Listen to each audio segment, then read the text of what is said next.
You know, Daniel Boala say once you enter APC, your brain will stop working. It is obvious that Pastor Umeno's brain has stopped working. Why am I saying that? Was it not Pastor Umeno's daughter that accused him of sacrificing the wife? So who is now living in bondage?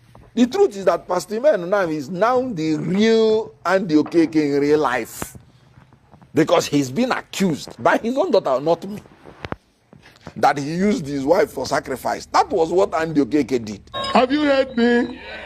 So people that are talking, even those that are not from Akwa Ibom, even those who feel they have done things, they tried everything, they've tried to become actor, they failed, they are still living in bondage, trying to poke their mouth into what does not concern them.